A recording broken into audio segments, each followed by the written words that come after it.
Ah, isso mesmo, papais e mamães. Nós vamos orar, abençoando a vida dos nossos pequeninos. Bondoso Deus, pedimos agora um tempo de graça, de bênção e de aprendizado para a vida das nossas crianças. Pedimos que o Senhor comunique toda a tua graça e misericórdia sobre eles e que o teu Espírito os conduza no poder e autoridade que emana de Cristo Jesus, o nosso Senhor. Amém e amém. As crianças podem ir lá, por favor. Serão instruídas, as nossas crianças. Nós louvamos o nome do nosso Deus. E você permaneça aqui. As crianças vão, vocês não. Vocês já passaram do tempo. Eu sei que vocês querem ir lá cantar a música do Homenzinho Torto, Lembrar o tempo, Não quero lembrar o tempo da tortidão, não, Quero louvar o Deus Todo-Poderoso pelo que Ele fez por nós. Quero que você abra a sua Bíblia, por favor, em Efésios, capítulo 1. Pegue a sua Bíblia e abra, deixa ela aberta. O Daniel vai projetar para nós o texto também. Antes de projetar, Dani, hoje eu quero falar com vocês sobre a fidelidade de Deus em Cristo, o autor da nossa redenção. E eu quero expor o texto e fazer uma aplicação alusiva aos termos, aos 5 solas da Reforma Protestante. Por que eu quero fazer isto? Dia 31 agora, nós celebramos o dia da Reforma Protestante. E eu sempre tenho dito isso ano após ano, que este dia deve ser lembrado por cada um de nós. Não só pelo seu escopo religioso, porque a reforma foi algo muito maior do que um simples movimento religioso. A reforma foi um movimento que transformou a sociedade, transformou o mundo. Estava conversando com um colega pastor essa semana, e ele disse que do mínimo que nós devemos celebrar o fato de sermos alfabetizados, porque se não fosse a reforma, muitos de nós não saberíamos nem ler nem escrever, porque a igreja dominante não queria pessoas instruídas, não queria pessoas que soubessem, que tivessem condições. Se não fosse a reforma, muito provavelmente não teríamos a Bíblia em nossas mãos. A Bíblia era considerada um livro que deixava os religiosos loucos. E pela graça do Senhor, a reforma permitiu que tivéssemos em nossas mãos as Sagradas Escrituras. E não só isso, países foram mudados, sociedades foram transformadas, sistemas financeiros foram reformados, todos eles ao galope do movimento da Reforma Protestante. O mundo foi transformado. O iluminismo surgiu, o renascentismo e tantas outras coisas. Todos eles ao galope da reforma. Então a reforma foi muito mais do que um movimento religioso. Mas para nós, a reforma foi a oportunidade de sairmos das trevas para a luz. De termos em nossas mãos essa lâmpada maravilhosa que está agora diante dos nossos pés, luz para os nossos caminhos. E não só isto, de voltarmos ou de passarmos a conhecermos pilares que são essenciais à prática da fé cristã. Pilares que não podem ser esquecidos. Marcos que não podem ser deixados para trás na nossa trajetória cristã. Marcos que são muito maiores do que nomes, do que pessoas, do que vultos. Marcos que expressam aquilo que a palavra de Deus nos ensina a crer. Nós saímos então, a igreja saiu das trevas para a luz. Num movimento maravilhoso, num movimento que foi colocado no coração de homens piedosos pelo santo e eterno Deus. Um movimento que começou muito antes do século XVI. A reforma é algo que vem antes de 1517. Há nomes que precisam ser lembrados na história da Reforma, de homens e mulheres que batalharam muito antes daquele 31 de outubro de 1517. São os pré-reformadores, homens que uma hora eu quero trabalhar a história deles aqui conosco, para que nós saibamos. A Reforma já era um movimento que vinha sendo incubado, que vinha sendo trazido já no mínimo 2 séculos. E a partir daquela atitude de Lutero, quando lá naquela abadia, ele apregou nas portas dela suas 95 teses. E aí então o estopim da Reforma se dá, as coisas começam a transformar, uma ebulição grande, todo o movimento que eu tenho plena convicção que foi regido pela mão do eterno Deus, permite que a igreja saia das trevas, das cavernas, dos becos e dos guetos, para que ela venha então a ser iluminada e venha a dar o seu testemunho. O apóstolo Paulo, nessa carta aqui aos Efésios, ele tem também essa preocupação, muito antes, e aí nós já estamos falando lá dos primórdios da igreja. Paulo tinha o desejo de que a igreja de Cristo tivesse noção do que estava acontecendo, que a igreja de Cristo pudesse enxergar a luz do Evangelho que transforma vidas. Saindo daquele obscurantismo de toda a religião judaica e de todo o paganismo que imperava naquele tempo, e viesse a conhecer então a maravilhosa luz do Evangelho de Cristo Jesus. Essa carta aos Efésios, ela nos traz essa ideia. Paulo aqui apresenta toda a glória e toda a majestade, toda a autoridade de Cristo Jesus. Efésios é uma carta especial. Tenha Efésios sempre na tua linha de leitura. Essa é uma das únicas cartas, talvez a única carta onde Paulo não trabalha problemas. Talvez lá em Colossenses também, Paulo vai amenizar, mas Efésios é uma carta que Paulo não trata de problemas. Pelo contrário, Paulo aqui em Efésios, ele se preocupa em trazer um ensino prático à igreja, uma teologia prática, algo que deveria ser aplicado à vida cotidiana da igreja de Cristo. Ele está trazendo aqui um ensino poderoso, e Efésios pode ser considerado por nós uma carta cíclica. O que isso quer dizer? Que não era uma carta que deveria ficar somente na igreja de Éfeso. Ela poderia ser usada em todas as outras igrejas como uma missiva de ensinamento, uma missiva de direcionamento, segundo a vontade de Deus Pai Todo-Poderoso. E Paulo escreve essa carta num tempo muito especial de sua vida. Que tempo era esse? Paulo havia ganhado na Mega Sena? Não. Paulo tinha recém-casado? Não. Um filho tinha acabado de nascer? Não. Paulo escreve essa carta na sua primeira prisão em Roma. Ele estava preso quando escreve aos Efésios. E mais, Paulo escreve essa carta já na sua era sênior. Ele já é um homem de idade. Paulo escreve Efésios depois de já ter sofrido todos os seus martírios, todas as suas lutas e dificuldades, as fustigações, os açoites, os naufrágios e tudo mais. Ele escreve essa carta já no auge de todo o seu conhecimento e da plenitude de Cristo em sua vida. E veja bem, um homem que havia sofrido tanto, um homem que havia passado por todas as lutas, não está amargo, não está pesaroso, pelo contrário.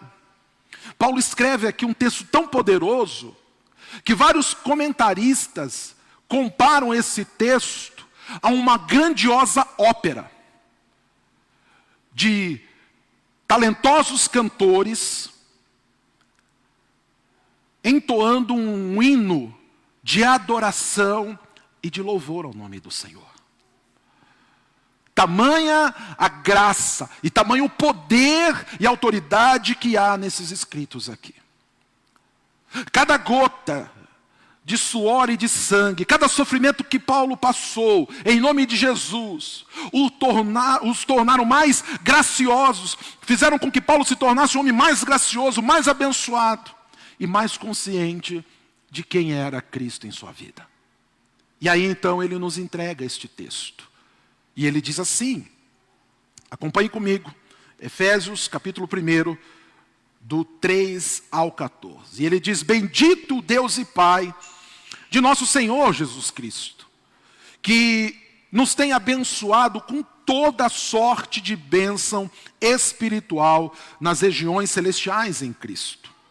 Assim como nos escolheu nele antes da fundação do mundo, para sermos santos e irrepreensíveis perante ele, e em amor, nos predestinou para ele, para a adoção de filhos, por meio de Jesus Cristo, segundo o beneplácito de sua vontade, para o louvor da glória da sua graça, que ele nos concedeu gratuitamente no amado, no qual temos a redenção, pelo seu sangue a remissão dos pecados, segundo a riqueza da sua graça, que Deus derramou abundantemente sobre nós em toda a sabedoria e prudência, desvendando-nos o mistério da sua vontade, segundo o seu beneplácito que propusera em Cristo, de fazer convergir nele, na dispensação da plenitude dos tempos, todas as coisas,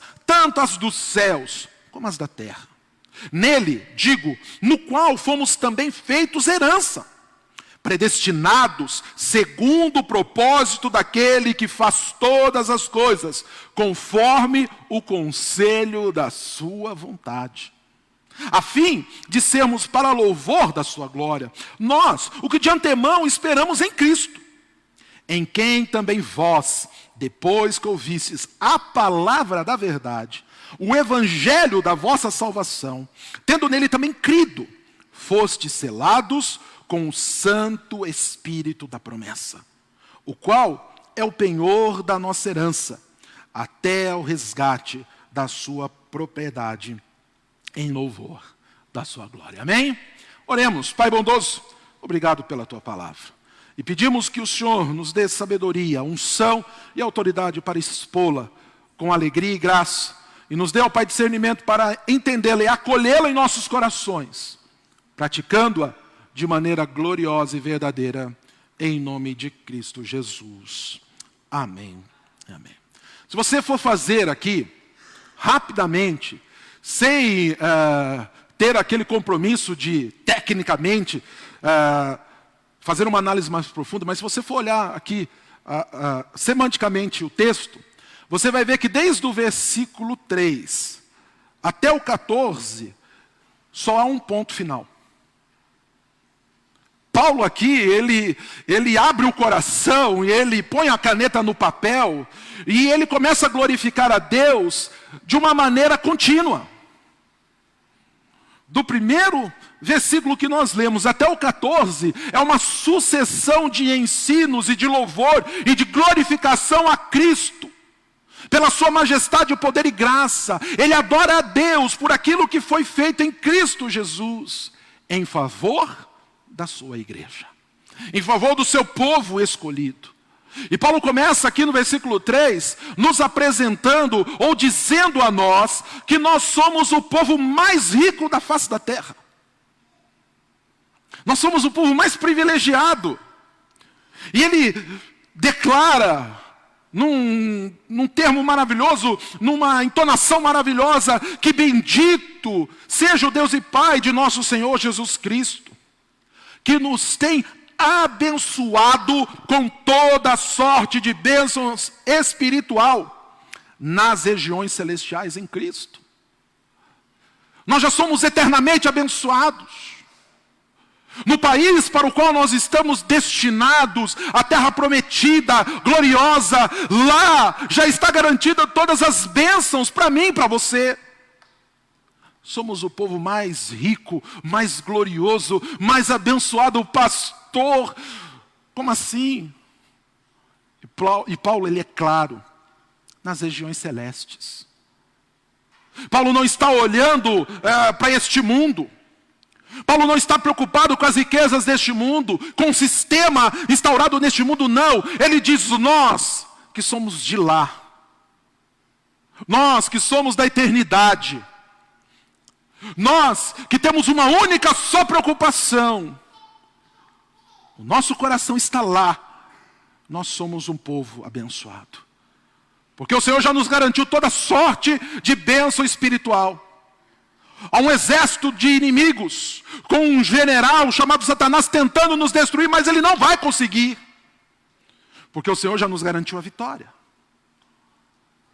Havia um preço de dívida que era contra nós, mas agora o qual nós não devemos mais.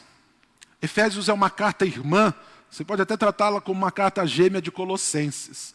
E lá em Colossenses Paulo vai dizer que havia um escrito de dívida que era contra nós, mas o Senhor o rasgou. Ele pegou toda a dívida, toda a nota promissória, e ele o rasgou, e ele o apregoou na cruz. E ele saiu numa marcha triunfal de glória, dizendo: já não há mais dívida contra o meu povo, porque eu paguei na cruz do Calvário. Por isso somos abençoados e ricos. E ele fez isso, assim como também ele nos escolheu, verso 4.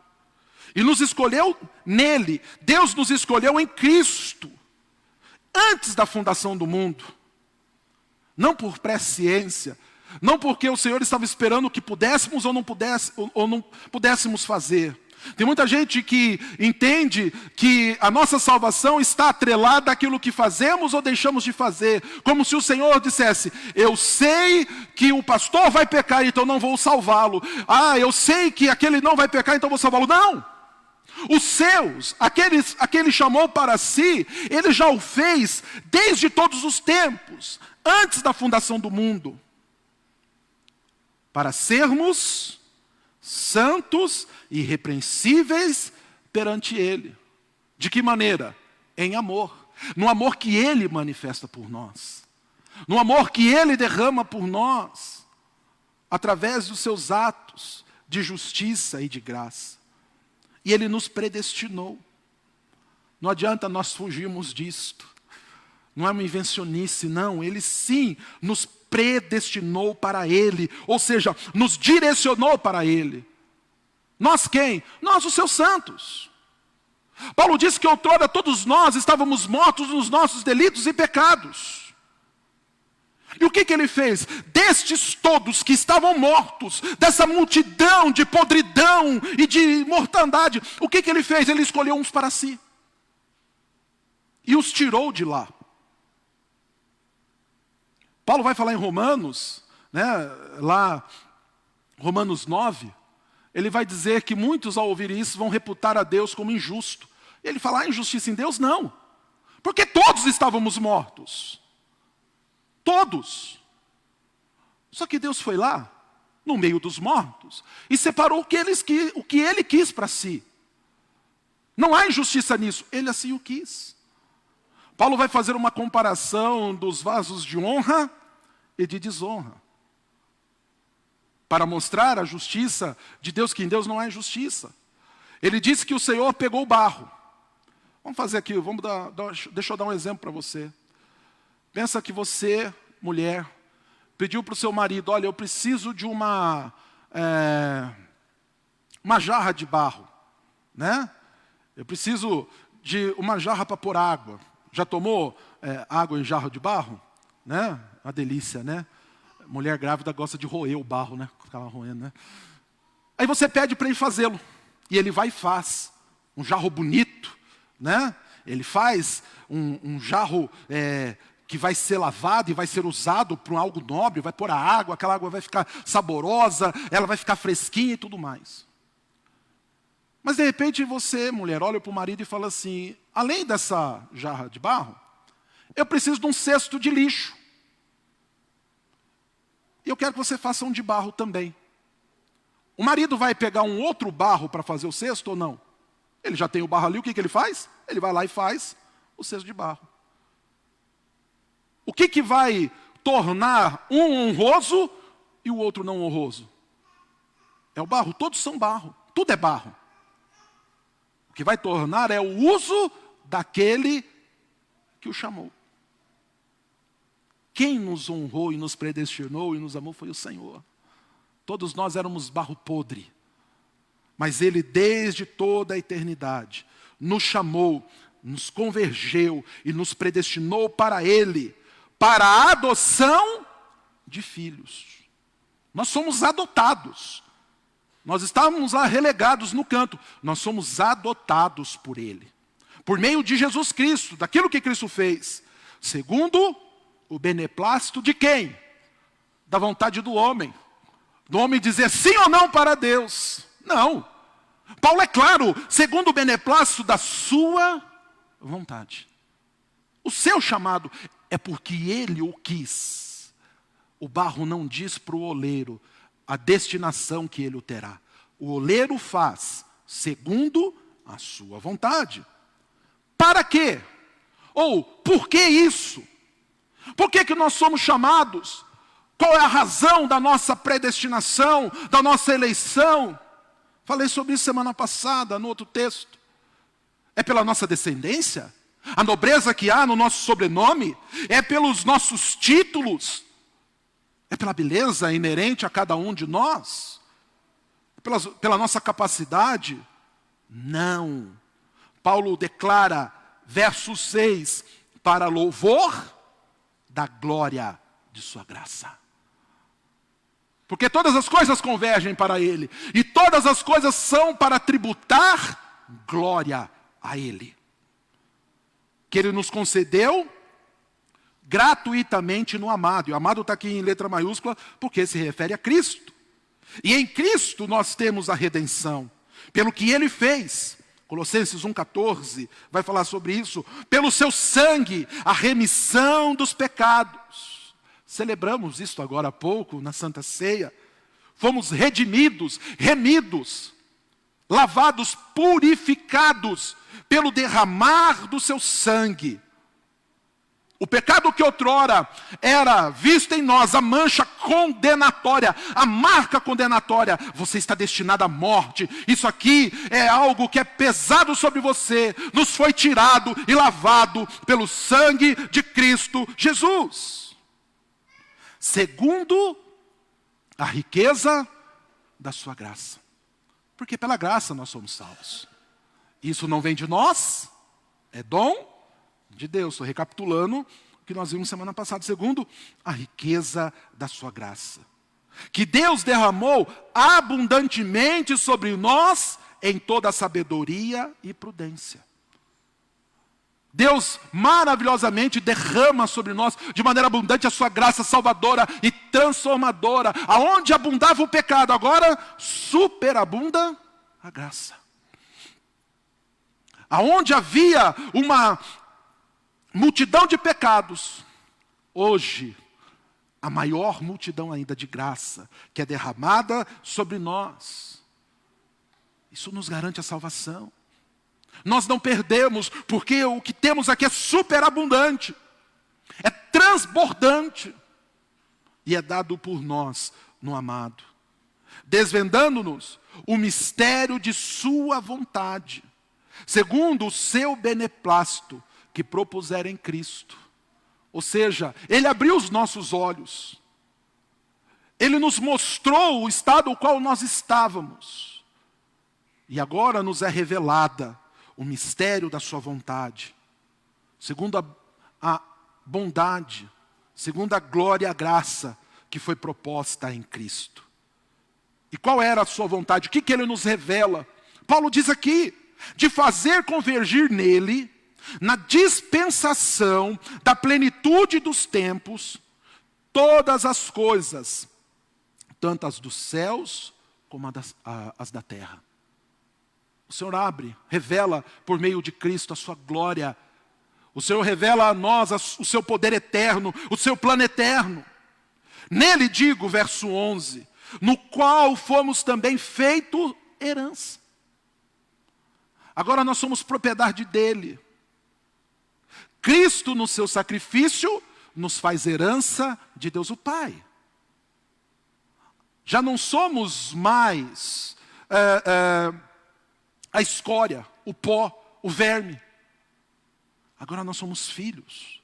Já não vos chamo mais de servos, mas eu vos chamo de amigos, porque vocês agora conhecem por meio de Cristo aquilo que o Pai fez por vós. Vocês agora são família de Deus. Vocês são sacerdócio santo, povo adquirido por alto preço, muito grande preço, em Cristo, predestinados segundo o propósito daquele que faz todas as coisas. E guarda isso no teu coração. Não se esqueça nunca disso. Nunca se sobreponha, nunca se valorize acima disso, daquele que faz todas as coisas conforme o conselho da sua vontade. Aonde tu estavas, Jó, quando eu disse para esta onda, não passes daqui? Eu te pedi conselho, Jó, para colocar as estrelas no céu, e colocar e estipular o firmamento. Eu precisei te consultar, homem. Onde tu estavas, quando eu fiz todas as coisas boas e agradáveis? Quem é tu, ó homem? Eu faço tudo, diz o Senhor, conforme a minha vontade. E o homem não tem participação nenhuma disso, e nunca terá. Porque o homem é aquele barro condenado a ser pisado, é aquele sal sem valor. Mas o Senhor, por amor, transbordante, abundante amor, nos faz filhos. Graciosamente nos transforma em filhos. Mas por quê? Porque assim Ele o quer. Para louvor da sua glória, segundo a sua vontade.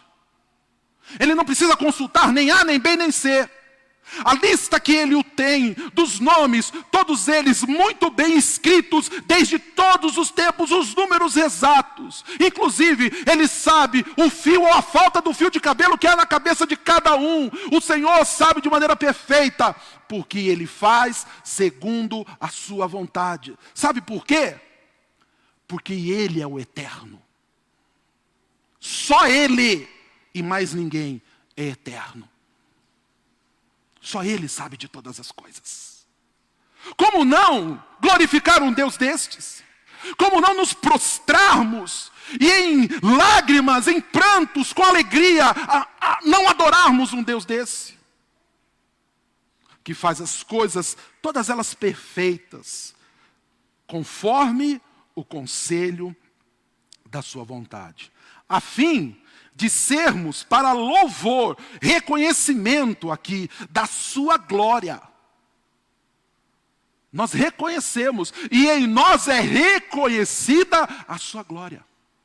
Na vida dos eleitos de Deus, a glória dele é reconhecida.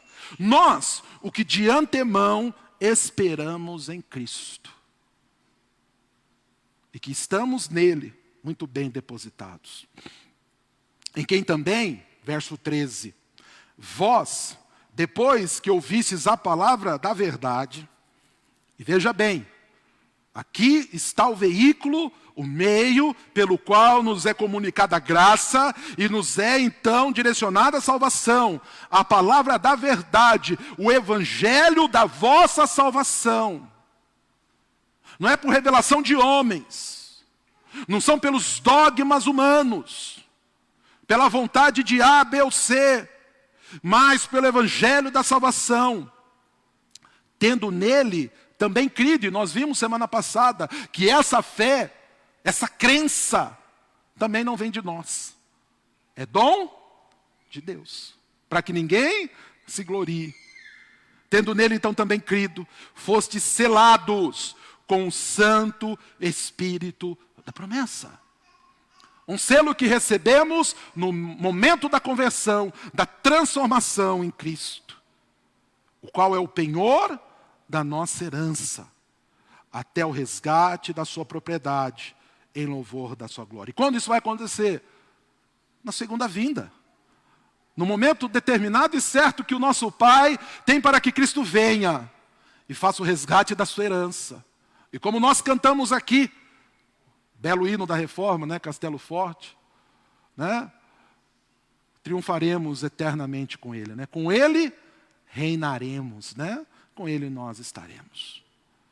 E Paulo então aqui faz essa apresentação, essa doxologia, esse louvor em adoração ao eterno e santo Deus. Ele mostra os planos, a maneira, o motivo de como o Senhor abençoa a sua igreja, o seu povo, e os tira do império das trevas.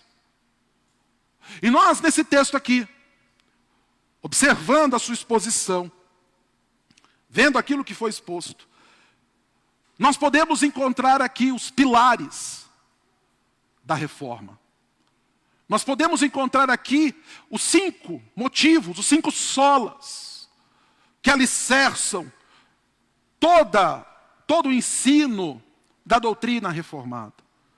Não que esse texto derive do ensino da reforma. Pelo contrário, o ensino da reforma é encontrado aqui nesse texto. A reforma tem este texto como uma de suas bases. E nós podemos ver aqui a manifestação maravilhosa da fidelidade e da graça do Pai. E nós podemos então fazer essas aplicações à nossa vida, né? Opa, vou voltar aqui. Então, diante do que nós vimos e nos foi exposto, nós podemos ver que a fidelidade de Deus nos atrai somente a Cristo. Olha o verso 5 aí da tua Bíblia. Diz, Ele nos predestinou para Ele, para a adoção de filhos, por quem? Ou por meio de quem? Por meio de Jesus Cristo. Solos Cristos, somente Cristo. A fidelidade do Pai nos atrai somente a Cristo, e é a Cristo que nós devemos ir. Perdão. É a Cristo que nós devemos ir. E é em Cristo que nós devemos estar. O culto não é a homens. A vida não é para os homens. Nós não somos chamados para uma vida hedonista, egoísta. Uma vida centrada nos nossos prazeres, não. Nós somos chamados para viver em Cristo e por Cristo. E fazermos a vontade de Cristo. E esse é um dos pilares da reforma protestante, somente Cristo. Nós não precisamos de mais nada a não ser de Cristo. Ele é a primazia, Ele é o cabeça. E nós fazemos parte do seu corpo. Podemos ver também, né, que a fidelidade de Deus nos redime somente na graça. A nossa remissão é pela graça de Cristo. O verso 6 diz que Ele faz isso para o louvor da glória de sua graça. É somente pela graça, sola gratia. Nós somos salvos pela graça. Não há mérito humano nisso. Não há chamado humano para isto. Você não é salvo por causa do pastor A, B ou C, do líder A, B ou C, da denominação A, B ou C. Você é salvo porque a graça foi abundantemente derramada sobre você. E a partir disso, você congrega no meio de um corpo, de um povo, de uma denominação para louvor da glória da sua graça.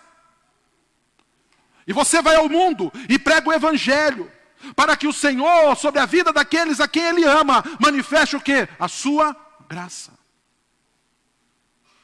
Para que Ele redima, no meio de pecadores, o seu povo. Somente pela graça.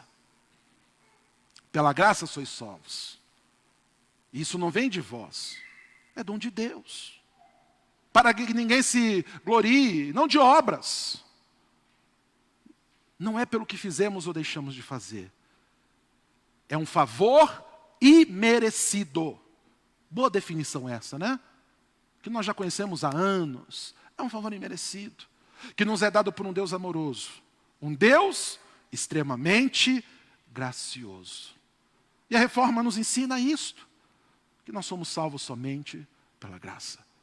Ela, ao expor a palavra da verdade, a uma igreja que outrora estava em trevas, a um povo que outrora necessitava ver a luz, Ele os diz, pela graça é que vocês são salvos.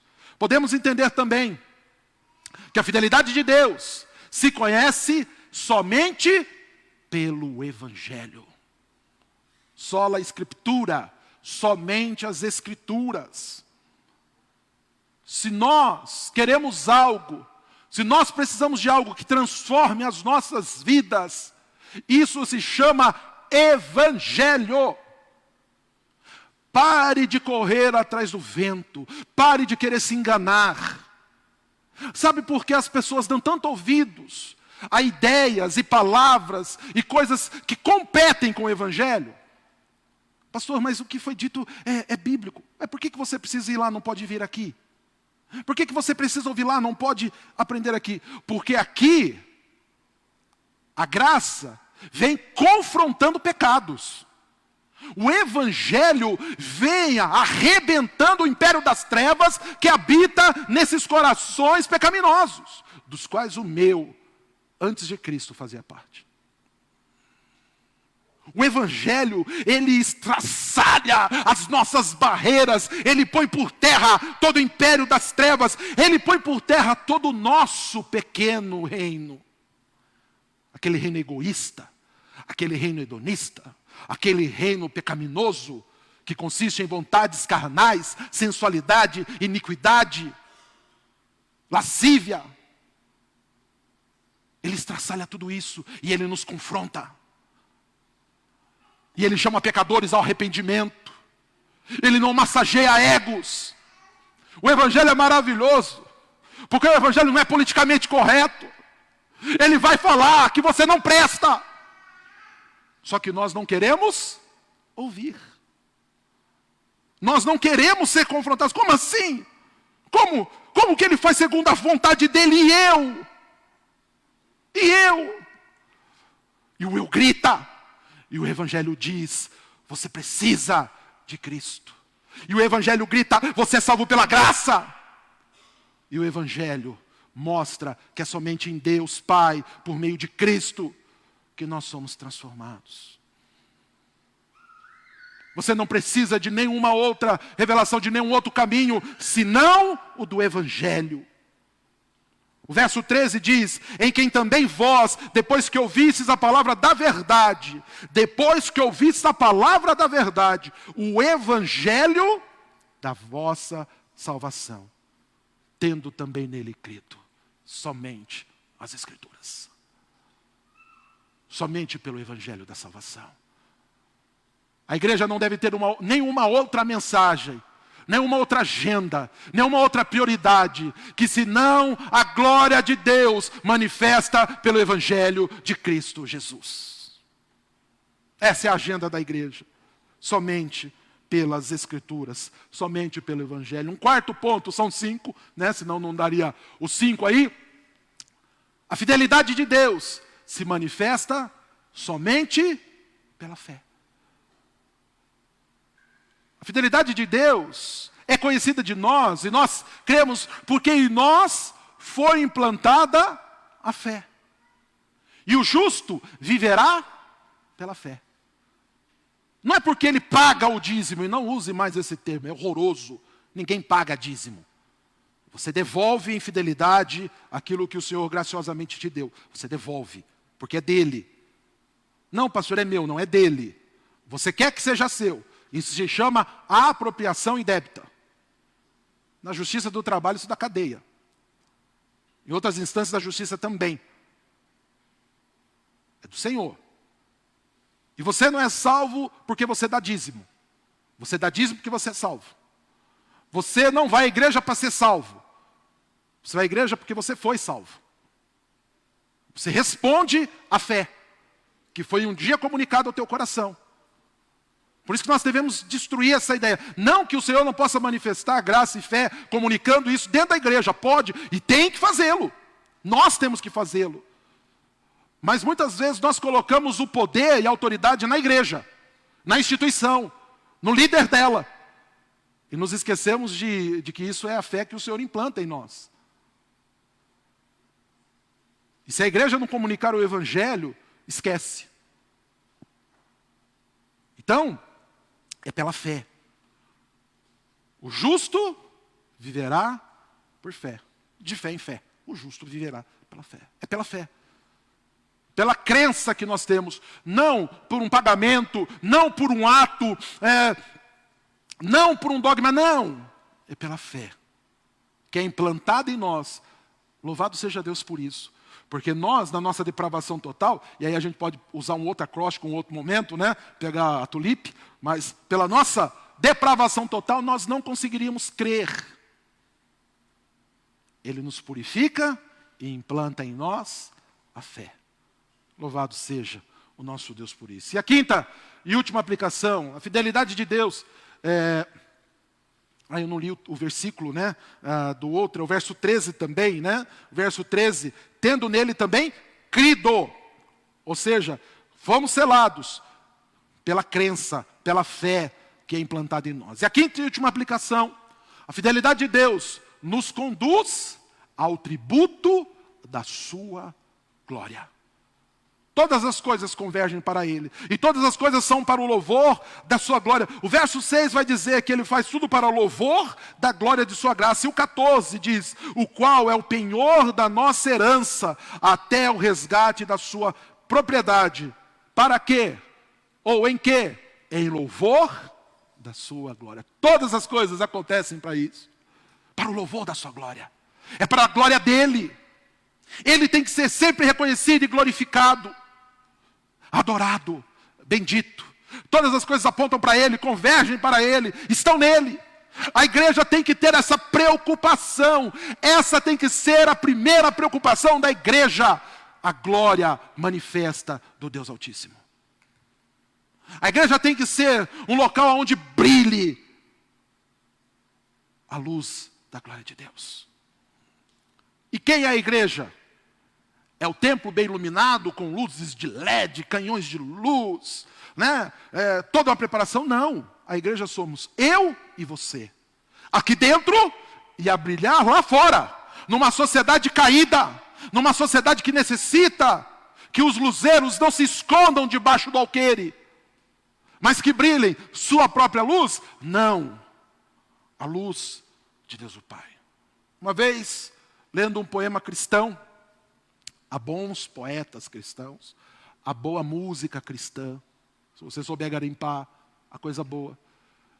E ele diz, né, nesse poema, que nós somos como a lua, que temos brilho, mas que não pertence a nós. É o brilho do sol da justiça, o qual nós refletimos para o louvor da sua glória. Aula de astronomia, sabia disso? Que a lua não tem brilho próprio, que ela brilha, reflete a luz do sol. Você não sabia, ficou sabendo agora. Você sabia, eu lembrei, usa no Enem, passa e vai ser feliz na tua vida, né? Então, nós brilhamos a luz de Cristo. Nós expressamos a glória a Ele. Cada gota de suor, cada respirar que há em nós, cada piscar dos nossos olhos, cada deitar e cada levantar, deve tributar ao eterno Deus toda a honra e toda a glória. Toda a criação declara a sua glória. Nós, os eleitos, também somos chamados para isso, a declararmos a glória do Altíssimo. E Paulo nos ensina sobre isto.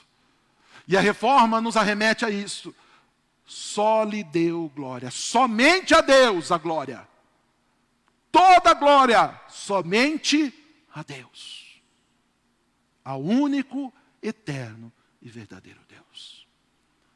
Que a luz das Sagradas Escrituras, rememorando esses ensinos que para nós são tão caros, que nós estejamos aplicando às nossas vidas diariamente. Uma reforma. Esse também é um dos motos da reforma. Igreja reformada, sempre reformando. E que nós busquemos sempre uma transformação, novidade de vida, para a glória e louvor do Deus Pai. Amém? Oremos. Bondoso Deus, nós agradecemos a Ti. Louvamos o Teu nome de maneira alegre, graciosa, de maneira feliz. rememorando os ensinos da Reforma Protestante. Não somente eles, mas tirando-os, ó Pai, ou alicerçando-os, rememorando-os, ó Pai, por meio do aprendizado das Sagradas Escrituras. E que nós, ó Pai, vivamos cada um desses ensinos que comunicam a nós a Tua graça, de maneira plena, sincera, de maneira que Te glorifique e Te exalte. Ajuda-nos nisto e nos fortaleça na fé, na esperança e no amor. Em nome de Jesus. Amém. Amados, vou dar alguns avisos rapidamente. Pela manhã eu avisei, nós tivemos reunião sexta-feira do Conselho, e uma das resoluções que nós tomamos é que nós passamos a assembleia, que haveria no dia 24, para a eleição de oficiais, diáconos, presbíteros, e também a eleição pastoral, do dia 24 para o dia 1º de dezembro. Dia 24 é o último de novembro, 1º de dezembro é o 1º de dezembro. Olha só, que maravilha, né? 1º de dezembro é 1º de dezembro. Tanto no dia quanto no domingo, tá bom? Então, não se esqueçam. Então, nós fizemos essa mudança por conta da celebração do aniversário da igreja. Nós não queríamos conflitar datas, não queríamos atropelar datas. Nós não tínhamos agenda de pastor para um outro dia. Final de ano é complicado. Então, nós passamos do dia 24 para o dia 1º. Tá bom? Então, fique aí também esse aviso. Dia 9, agora o próximo sábado, nós teremos aqui o chá da SAF, o chá das mulheres, em alusão, comemoração aos 135 anos da SAF. Todas as irmãs são convidadas, todas. Inclusive, que você traga visitantes. Traga irmãs visitantes, traga amigas visitantes. Aproveite esse tempo para evangelizar, para comunicar graça. Tá? Vai ser às 16 horas aqui no salão da igreja. Não se esqueça, tá bom? Dia 16, né? Dia 16 vai ter plenária da SAF também, eleição da nova diretoria. Também vão ser ali escolhidas as delegadas para a reunião do final do mês da Federação da SAF. Então, as irmãs também participem dia 16, às 5 da tarde, aqui no Salão da Igreja. Dia 15 de novembro, feriado, nós teremos o aniversário, a festa de aniversário da igreja, que vai ser lá na chácara em São Luís. E você é nosso convidado, nossa convidada. As informações estão aqui. Se fica difícil de você ler, procure o Douglas lá, o Douglas passa para você tudo certinho, passa pessoalmente, passa por zap, ele vai te ajudar aí nisso. Então, você procure também para dar o seu nome e pagar a taxa. Se for, pastor, eu não tenho condição de pagar a taxa. Também procure o Douglas, fale com ele. Nós estamos aí imbuídos, nós não queremos que ninguém deixe de participar. Queremos que você se esforce para ir. Né? Mas não queremos que ninguém deixe de participar por questões financeiras, então nos procure. E nós queremos o maior número possível de irmãos e irmãs lá nesse dia, tá bom?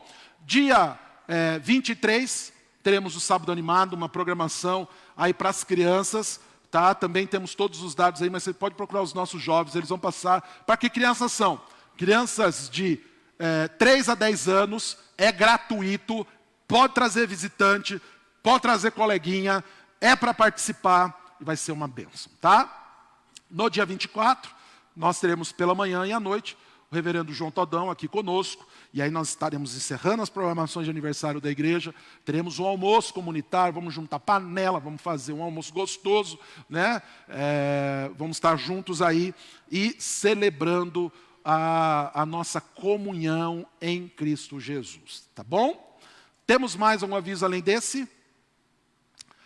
Nós nos reunimos na sexta-feira no conselho e nós apresentamos, tá, queridos, um projeto de reforma para a igreja, tá?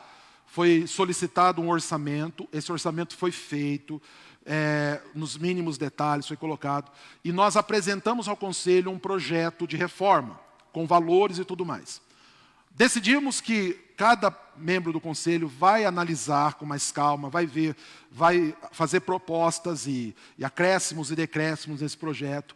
E logo nós nos reuniremos novamente, faremos um documento que vai sair do conselho, que nós traremos à igreja para que os irmãos e as irmãs sejam consultados, e dessa consulta, desse debate, é debate, não é embate, tá? Nós não vamos brigar, nós vamos debater, saia um projeto que nós possamos viabilizar uma reforma da igreja. A menina está feia, precisa de maquiagem, precisa dar um tapa nela, uma arrumada nela, que ninguém está querendo olhar para ela, olha de fora e fala, vixe, está complicado, e nós precisamos fazê-lo. Então, nos ajude nisso, ore a respeito disso. O projeto já está lá na mão do conselho, já estamos debatendo, né? Ore a respeito disso, para que nós possamos apresentar e a igreja possa viabilizar. É fácil? Não é. Se fosse fácil, era para outros. Como é difícil, é para nós. E nós faremos para a glória de Deus Pai. Porque todas as coisas convergem para a glória dele. Inclusive, uma igreja mais bonita, com bancos pintados, paredes arrumadas, forro novo, iluminação nova. O pastor continua o mesmo. E vamos lá louvar e bendizer ao nome do Senhor. Continua o mesmo, gente, por favor, em nome de Jesus, tá bom? Temos mais algum aviso? Não? Então vamos colocar em pé, nós vamos orar, nós vamos glorificar ao nosso Deus. Eu quero impetrar a bênção sobre a tua vida em nome de Jesus. Pai bondoso, nós agradecemos pela tua palavra, agradecemos por mais um 31 de outubro, mais um dia da reforma, agradecemos por sermos uma igreja reformada, agradecemos pelo privilégio de termos o Evangelho em nós e agradecemos pela vida de cada irmão e cada irmã. Agradecemos pela tua presença aqui no nosso meio, ó Pai. E pedimos que o Senhor nos ajude. Aquilo que vimos, ouvimos e aprendemos aqui, que possamos levar agora e colocarmos em prática nas nossas vidas. Esse é um texto prático e as lições deles devem ser levadas adiante. Pedimos graça, pedimos, ó Pai, poder do Senhor, unção do Senhor, e que tu nos ajude. É o que nós clamamos em nome de Cristo Jesus. Amém. E que a graça do bondoso, santo e eterno Deus, o amor que emana de Cristo Jesus, o poder, a autoridade, todo o comissionamento do Espírito Santo esteja sobre nós, hoje e eternamente. Amém e amém. Que Deus te abençoe. Dê um abraço no teu irmão, na tua irmã.